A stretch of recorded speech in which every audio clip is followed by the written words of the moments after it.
le Burkina Faso, pays d'Afrique de l'Ouest situé dans la partie centrale du Sahel. Il est un des pays les plus pauvres au monde. De cette pauvreté se nourrit une maladie, le Noma, qui dévore le visage des enfants. Leur rendre le sourire, c'est la mission d'une équipe de médecins qui fait le voyage chaque année. Le Noma est une stomatite gangreneuse de la face, à point de départ gingival qui ronge le nez, qui ronge les lèvres, emporte les dents, emporte les joues et même les yeux.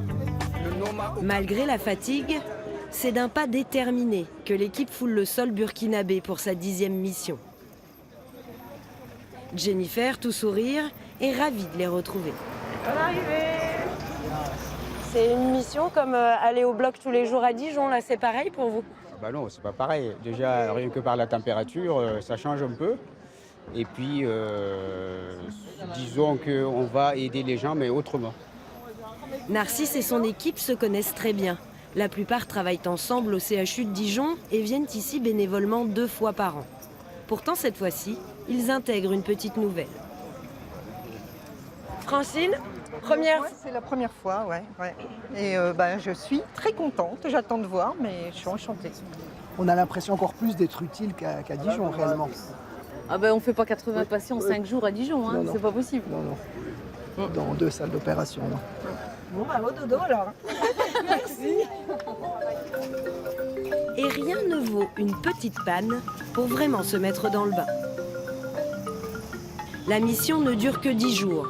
Un gros travail de sélection des patients est donc nécessaire en amont. C'est Jennifer qui s'en charge. Embauchée par la chaîne de l'Espoir, elle vit désormais au Burkina et travaille avec 2 associations partenaires.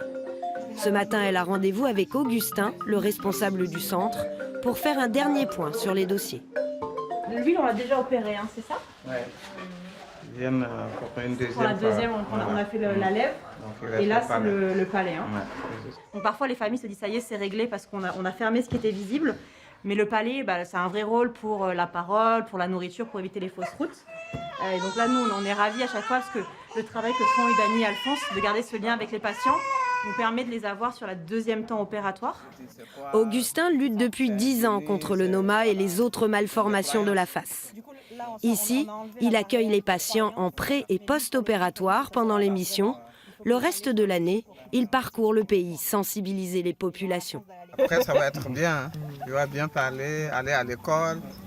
Dans les provinces reculées, il faut former les populations aux bases de l'hygiène et de l'alimentation et souvent faire face aux superstitions.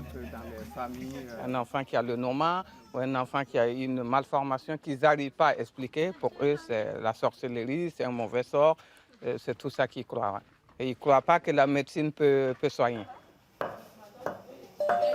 Au centre Sentinelle, à l'autre bout de la ville, c'est l'heure du déjeuner. Pendant l'émission, Laetitia prépare le taux pour 60 personnes. Ici aussi, on retape les patients avant l'opération, car dans certains cas, même manger est un combat. C'est aussi pour ça qu'Awa et son grand frère ont fait un aussi long voyage. Soyez la bienvenue. Oui, merci. Et c'est du Sénégal. Il y a une mission chirurgicale prévue pour le 2 mai. Alors, nous allons la présenter. Mais en attendant de ça, c'est un bain de bouche. Les bains de bouche, c'est après chaque repas.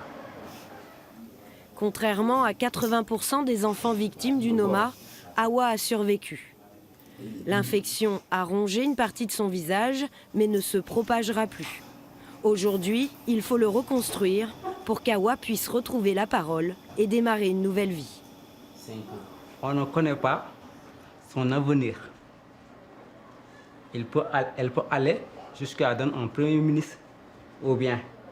Awa va retrouver son visage. Ça, si et ça, je n'en doute pas. Le chirurgien va faire son travail et moi, je serai là pour l'accompagner dans les soins jusqu'à ce qu'il retrouve, pour faciliter son insertion sociale. Demain, Awa, José ou encore Vincent de Paul seront présentés en consultation préopératoire avec une centaine d'autres patients. Ils y feront la connaissance de l'équipe de médecins français qui validera leur opération si leur état de santé le permet.